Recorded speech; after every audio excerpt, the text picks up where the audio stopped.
this maybe 15 years ago, when Rush and I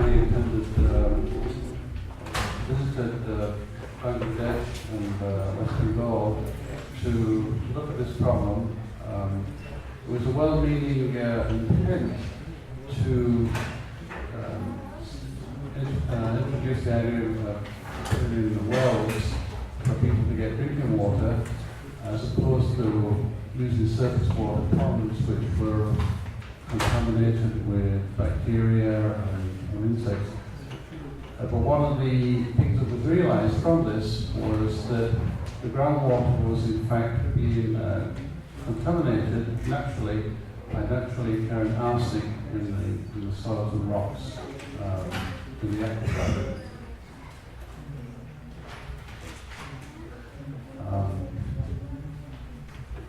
Where our presenter is. Oh, okay. Yeah. A little bit about myself. My name is Derek Which was the president of the International Institute. I was there at the founding, which was initiated with that arsenic problem in groundwater. I have personally been involved in water issues since then. Just an interesting sideline, I'm currently involved in surface water issues and been working with San Francisco PUC.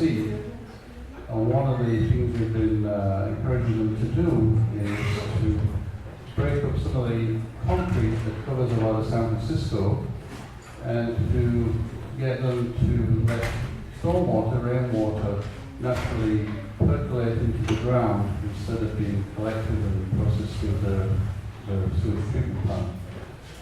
And if you go to San Francisco, much is good to be seen over the next years, more and more little rain gardens introduced into the city, onto the streets, and which sort of a passion to look into sort of landscape in the city. So cameras or 30-minute cameras.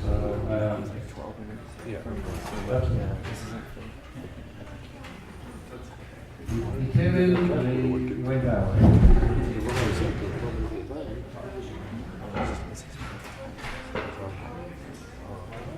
Anybody can do the main thing on the big camera?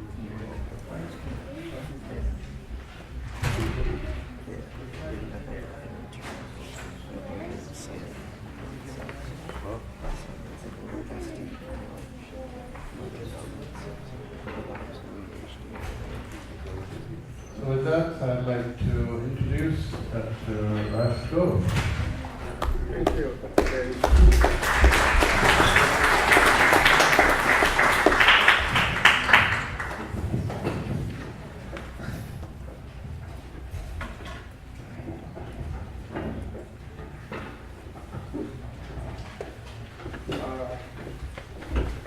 Where is the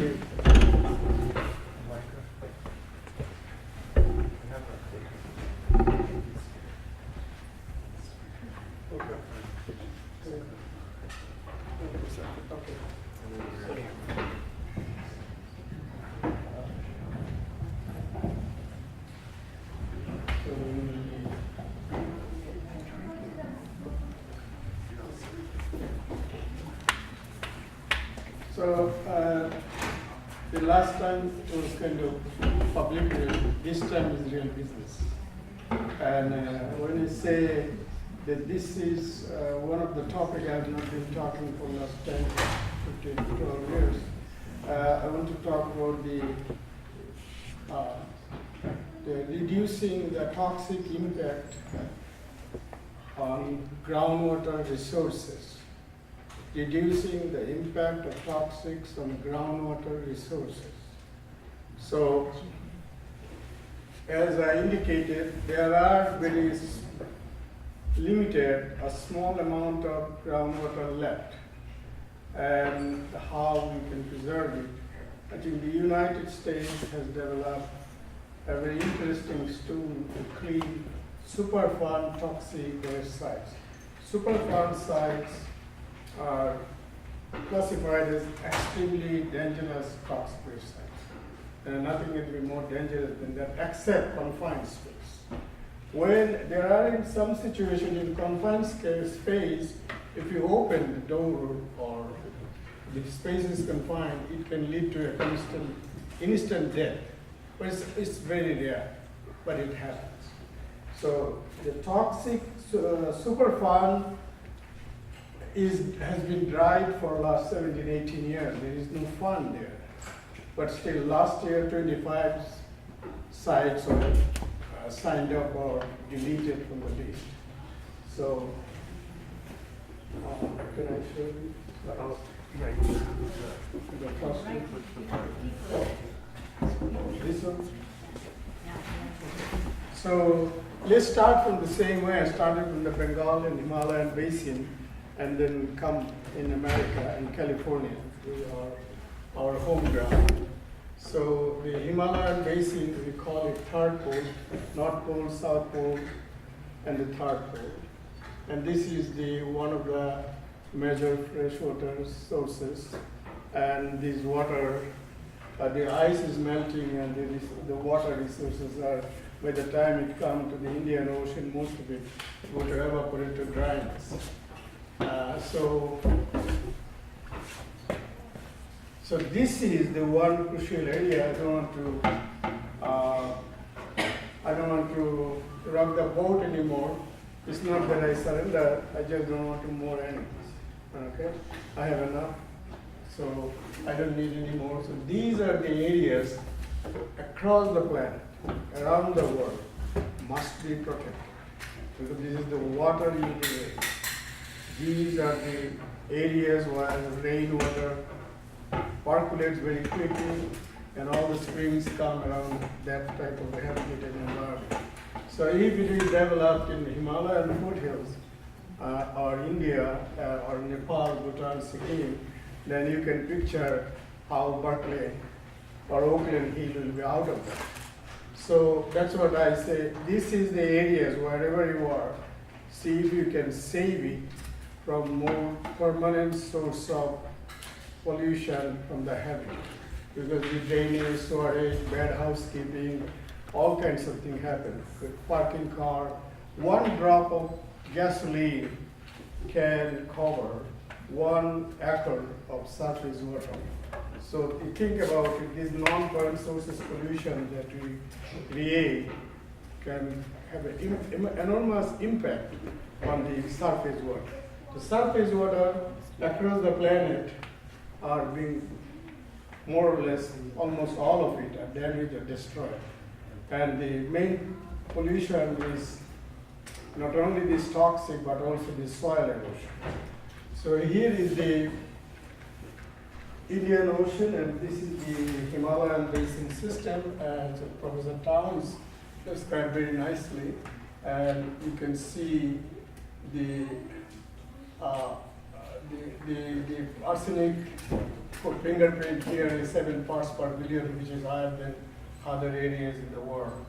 And I'll go quickly. And this is the Bengal basin, and this is the Bangladesh in the middle, West Bengal on the other side, and it's like a East German, West German. West Bengal, East Bengal, it become Bangladesh. So it has a lot of journey. India, then it become Bengal, then it East Bengal, and then it become East Pakistan. Now it is Bangladesh.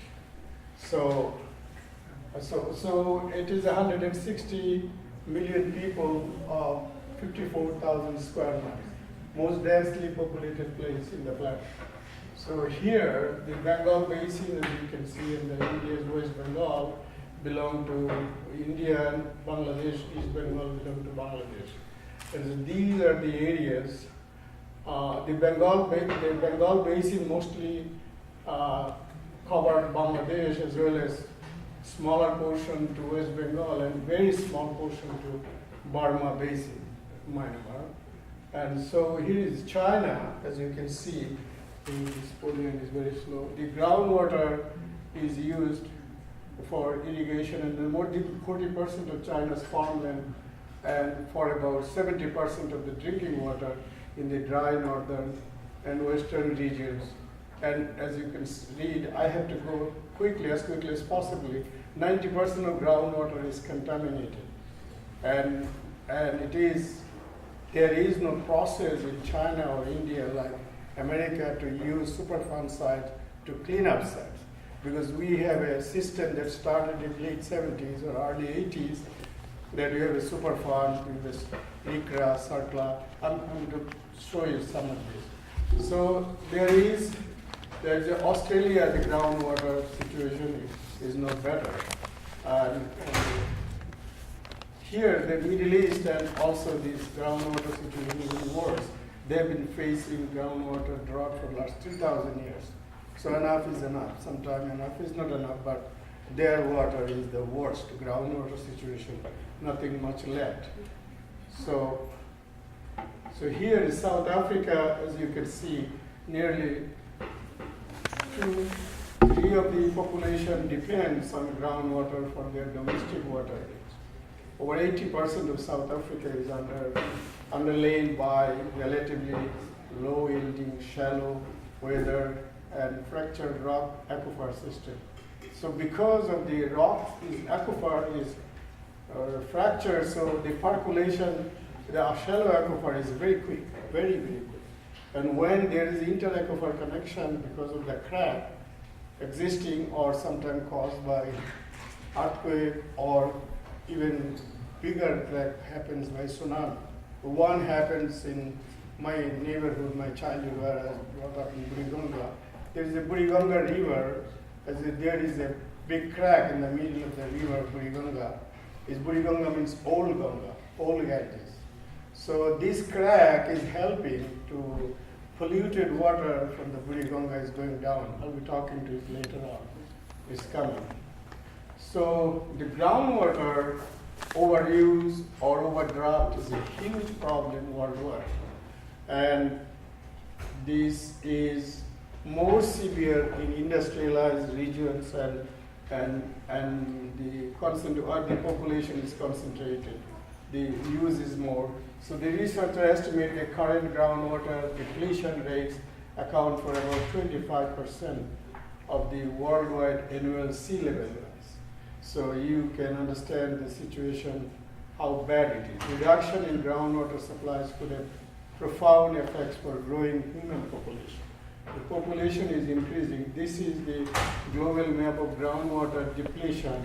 As you can see, this will clearly show what is the level of the groundwater being depleted. 1,000 on the legend is equal to 1 cubic, so you can yourself more or less have an idea of what is happening. So this is probably the excessive arsenic concentration in groundwater, and these are the areas the arsenic is only one of the many priority toxic species. There are many priority pollutants are also equally contaminating the groundwater, and more in the developing countries because their management system is very, very poor. So arsenic in groundwater is a major and serious public health concern or issue. The most severe cases are in Asia, that is parts of Bangladesh, that is the lower part of Bangladesh, and China, India, and Nepal, and South America, that is Argentina, Mexico, Chile, and the world most excessive arsenic is where? In our country, America, that is in Madison, Wisconsin. There's more arsenic than anywhere else in the world. But we don't know because we don't use the arsenic contaminated area, water from that affected area. So the groundwater overuse or overdraft is a huge problem, as I mentioned earlier. And these depletions are continuous, ongoing, as 7 billion people, as we are here, they're always using drinking water or water for other beneficial use. And there's 7 billion gallons of water if they use a day, then you can think how much you can inject and go back to the ground. Not much. So lowering groundwater table also leads to land subsidence, groundwater contamination, and saltwater intrusion. We are technically the environmentally advanced, technologically advanced country in addressing the water situation. And unfortunately, our water situation is not very good. It's very frightening. We're coming to this information later. Land subsidence occurred even where a lot of rain, including London, the El Viso, and the saltwater intrusion occurred in Fremont, and many other parts of the USA. But saltwater intrusion in Bangladesh or country like Bangladesh is very dangerous because they have limited land and their agricultural land are shortening because of the population increasing, and there is a competition for increase the more land, and the land is always the limited resources. So the saltwater intrusion in Bangladesh is very serious. India is also, but they have a bigger land. And America also, but America is a big country, so we don't need to worry that much. But time is coming to think about all this. California groundwater, the general facts, and this is the average 30% of California's water supply comes from groundwater. And this figure can be as high as 65% in critically dry years, such as this year. And so California has more technology, more environmentally concerned, and more cleanup and higher standard is higher than the USA. Of course, the United Nations, even our standard is higher than US EPA. But still, this is our situation. And California Department of Water Resources estimate that groundwater extraction exceeds recharge by 1 to 2 million. It's not me, it's our government. So you can count on it. Even if you don't, you have to. So why we are in this situation, some of my volunteers will say, we have money, resources, and we have a lot of water, we don't have any problem with water. So I think it takes a while, but some of them begin to understand. So why we have this problem? We have money, we have expertise, we have resources, we have technology. Who is going to answer that? And we think we are doing good. Of course we are doing good, but what happens tomorrow, and that's the here. So salinity, organic compounds, pesticide, nitrate, and metals are the most significant types of contaminants in California groundwater basins. Besides that, there are other stuff too. Volatile organic compounds, there are a whole lot. There are 600 leaks in Silicon Valley alone, more than 600. I left my department after 14 years of working with it. So it was at that time around that number, a little bit lower, but I think it is more now. So leading causes of groundwater contamination, agriculture, disposal of landfills, leaking underground, storage tanks, and the underground storage tanks now they're doing a good job. I think my colleague, my friend, Dr. Derek Whitworth, he's still in the water resources. We've been working together. And I'll come when I talk about NPL site, I will refer him. And he inherited a site from me, and I believe it is an NPL site, but it's a federal facility, so it did never qualify officially as an NPL site. So groundwater contamination is spreading all over, and a California situation even worse. Arsenic contamination in groundwater is also a big concern. We have a 200 and small supply water system in California, a little bit more than 200. And most of these small supply water systems are contaminated by arsenic, which is over 50 parts per billion, which used to be the applied action level for around the world. But this level is okay for developing countries because they can't afford to go to cleaner action level at 7 parts per billion or 10 parts per billion. But the United Nations and the United States now, the 10 parts per billion, so is California. But California usually ahead of in the toxic level reduction, but it looks like they settled for 10. They wanted to do 7, but then it cost another few $1 billion to get to that level. So this is a very serious business. So you see, I want to get to the site cleanup, so I'm going to move faster. So how we can clean the toxic waste? Groundwater use in California is not regulated. Unregulated use has led to the significant groundwater overdraft. This is not absolutely true, but this is also not untrue because we, Water Quality Control Board, has a condition that our toxic contamination should be, the groundwater should be 0. But I think it is a board, so you can understand how the board operates. But they are much stricter than the Department of Toxic Substances Control and more professional too. You know, so you can count on them a little bit more than others. So, how do you sustainably manage groundwater in California and worldwide? California is the leader of the environment and science and water and environment technology in the world. And if the guru is in this desperate situation, how we can get help from California?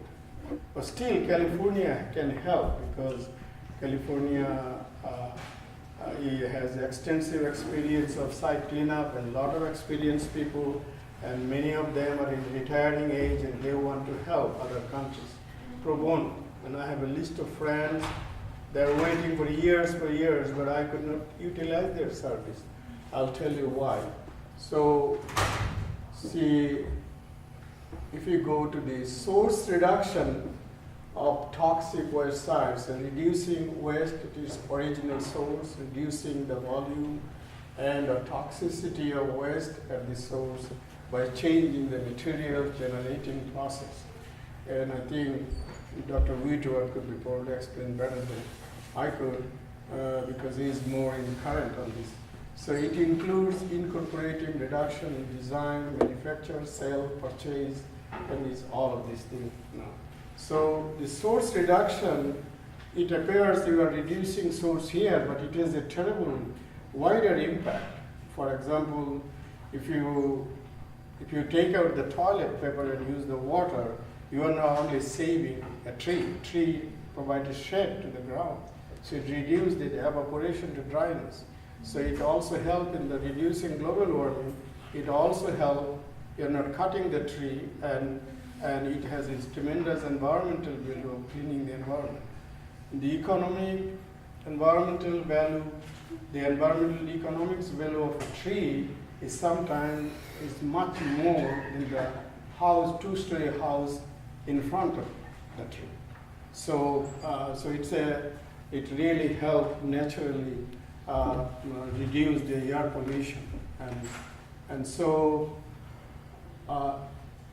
if you see the source reduction toxic waste is the second one, and again I more or less partially overlapped, but you can see the useful product durability and repairability, decreased toxicity and material reuse, more efficient consumer use, and increased production efficiency resulting in less production waste.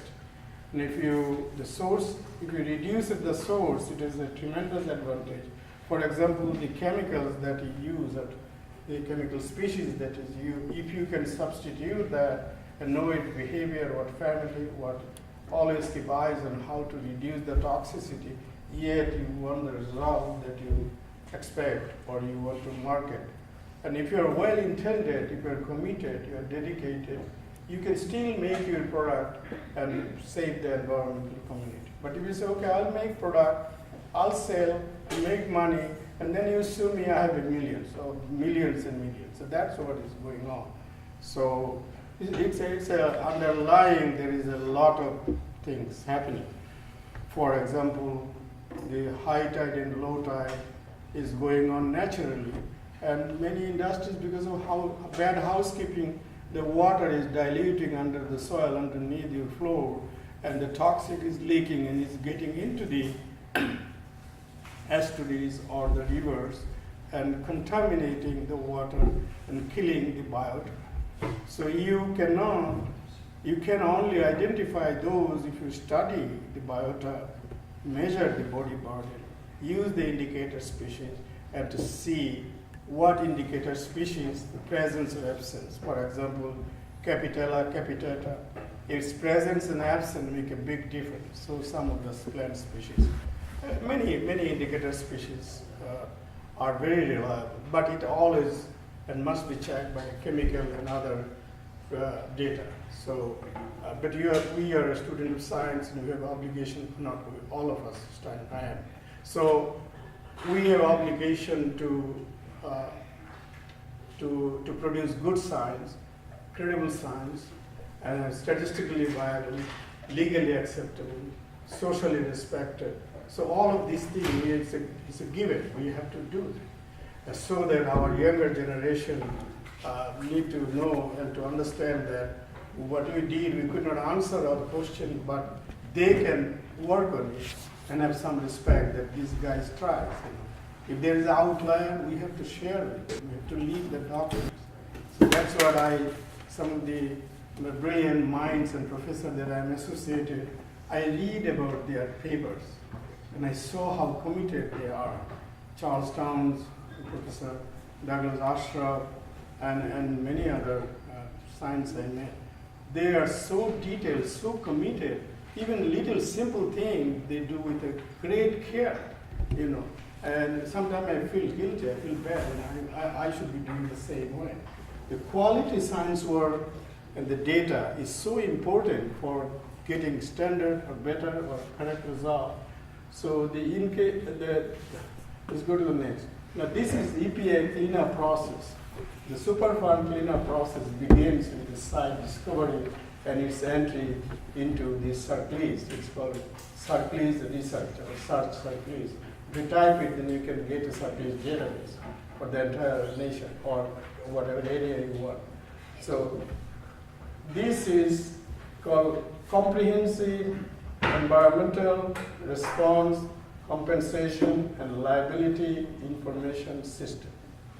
So this is a very big thing in Superfund, and there is a lot of laws and federal regulations, volumes after volumes. But it does, when it qualifies to EPA, evaluate the potential for a release of hazardous substance from the site through these steps in the Superfund cleanup process. Community involvement, enforcement, emergency response. So these are some of the important segments to involve the community, inform them, and to get them involved. So a wide variety of characterization, monitoring, remediation technologies. There is a alternative, which one is cost effective and which one is produce more or less same result with the less cost, and which cost is important, but safety is more important. We cannot compromise safety for the cost, but at the same time, we cannot make people bankrupt. For example, I or Derek or my other friends and colleagues, each of the citation we can make $25,000 fine each day. So it's so much of power for this, some scientists and officers to work there. But if that much of scientists or power given to the judges, then our country would have been a different results. You could have seen it's visible, it's still not visible. So in my 14 years work, I never issued any citation. It was not even necessary. It was not even in my dictionary. So in my time, 14 years, I did not get a single complaint, and I believe I stand by, I will not get one even the rest of my life. So I think when you do public service, if you commit to it, if you are sincere, I think a lot of good people we have, and we need to take advantage of that. So the hazard ranking system, how do you determine which one is a extremely dangerous toxic waste site, and which one is a state site, and which one is a county site? So this 28.5 is the number determines whether it qualifies for NPL side, National Priority Listed side, because the 28.5 is automatically qualifies. If it is borderline, then you have to do the ranking system again and to see. Sometimes you have to do 3-4 times to see it is in the borderline. Because this borderline is extremely dangerous and extremely serious. Because if it qualifies for EPA NPL side, that means it's a big money. So all agencies involved, state, federal, and all interdepartmental. It's a huge bureaucracy, and so it also costs tremendous money. The EPA cleanup process is very lengthy, and what you see here is not the entire picture of it. So the 28 point that was developed by Mitre, a British scientist. And if you ask me why it is 25.5, not 25.6, I cannot answer. There is a story behind it, a big story. So this determination was based on 4 pathways: water, surface, and groundwater. 2 pathways: soil, 3, and air, 4. So the groundwater is the most important pathways. It scored the highest. All of the segments, the groundwater section gets more.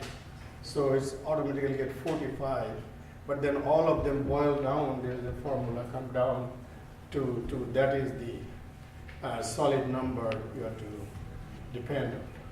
So this hazard ranking score is also legally acceptable, and it's very important point for responsible parties. We call responsible RP those who are industry's owner or polluter or whatever you want to call them. So, and this is the HRS, is document in the online electronic code federal registration. Those who want to check, to get back to me and ask me more questions, I'll be more than happy to answer it or help. Our organization also gives some pro bono service in this area, because that's what we did for living, and we have the information that we can give a pro bono service, and we have been doing it. Preliminary assessment and then site inspection is the first step, and then preliminary. And California has a better preliminary assessment standards called preliminary endangerment assessment. So which is a little bit detailed, a little bit wider, a little bit include a lot of stuff and much more detailed than EPA. This is an EPA standard.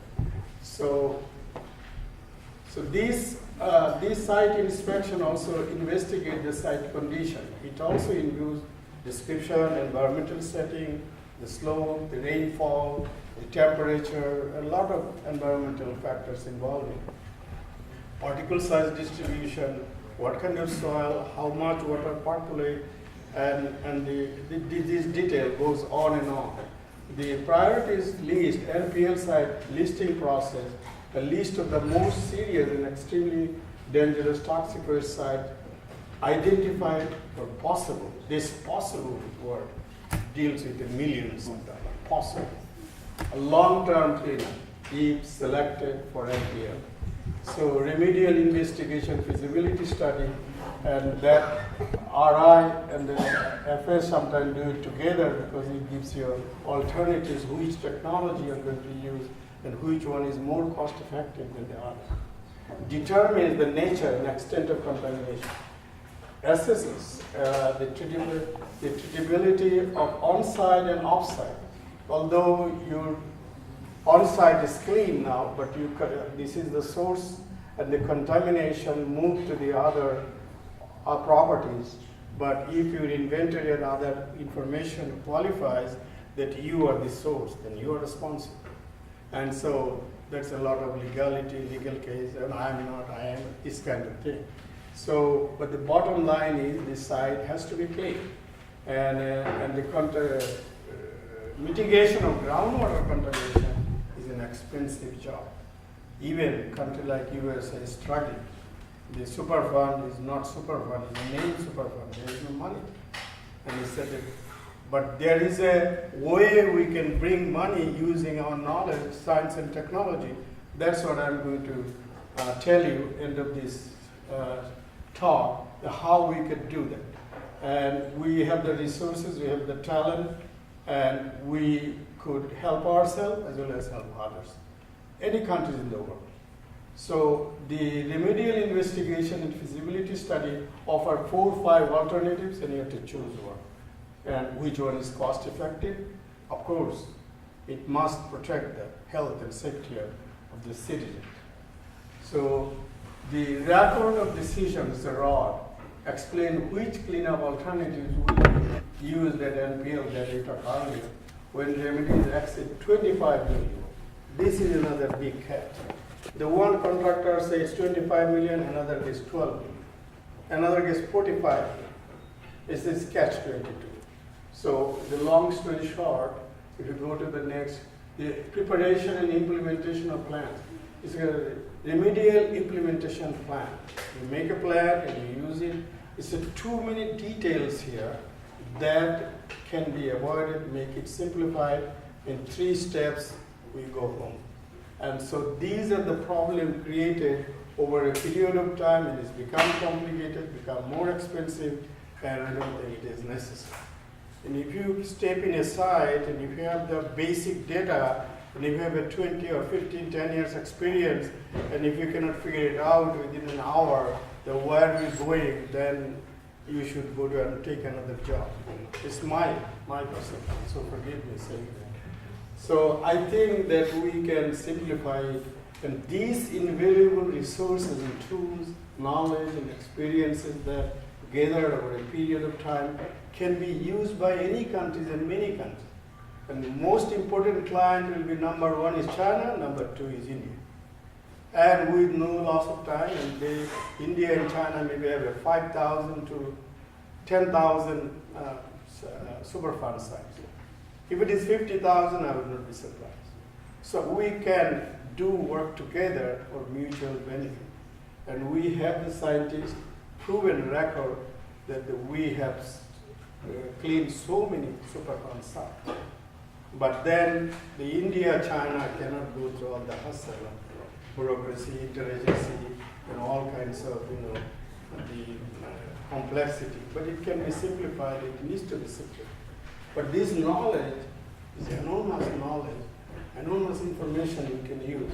So now let's say how to develop engineering design, 95% engineering design, which is one of the fundamental requirements for cleanup design.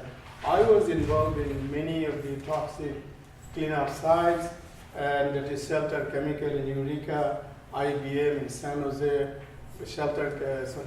Advanced Micro Devices, Hewlett Packard, you name it, about 12, 15 of them. So the post-construction completion, because I'm getting signal. So national priorities, list deletion. When you complete, then you delete the site from the list, and then every 5 years you go review and prepare a report. So reuse of site development, and you make this hazardous waste site, which was 5 years ago, 3 years ago, extremely dangerous. Now you can use it. It is more or less safe. But the information that you see, reuse of site and development, is not always as you see. Sometimes you make a house, you stay there, and then you see toxic fumes is coming. So it doesn't mean that you have to go and kick you out and close your door, no.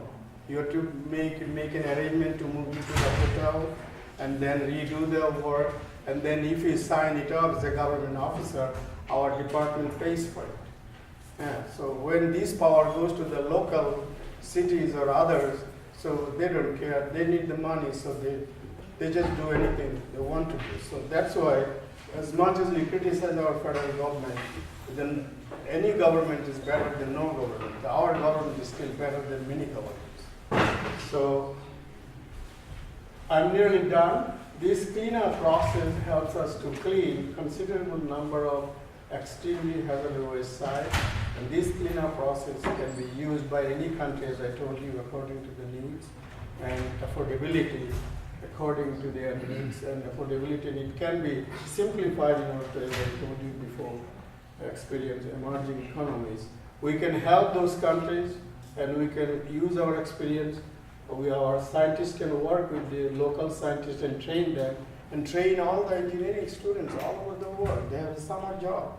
And our professor, our scientists can travel, and many of them, when they are retired or leave job or do consulting, many of them are willing to help. So why would you keep these in our drawer? Why do you not get it out and help? And this is $1 billion thing. If the US government give that, and next day I'm a multimillionaire, will they give it to me? No. If I get it, I'll be, in moment they say, okay, it's yours. I'm a rich man. And I mean it. Thank you.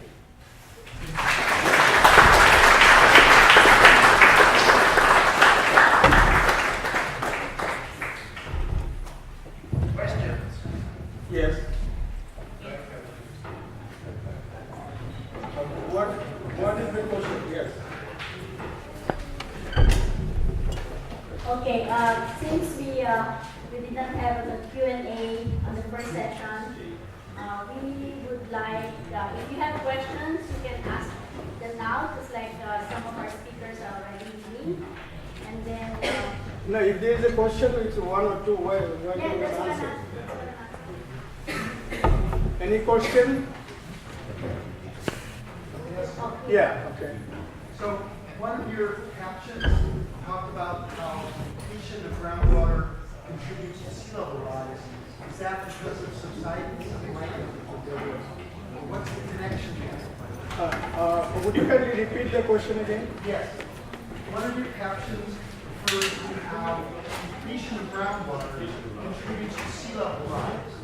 So can you explain the connection due to the subsidence of land relative to the sea level? How is that connection made? I think if I understand your question, and I think I do, land subsidence,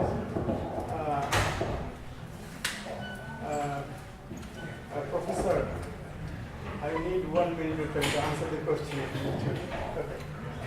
Land subsidence happens when the aquifer, or the lower aquifer, production aquifer, is much deeper. The shallow aquifer, when there is no water there, and there is a gravity, is a simple high school science.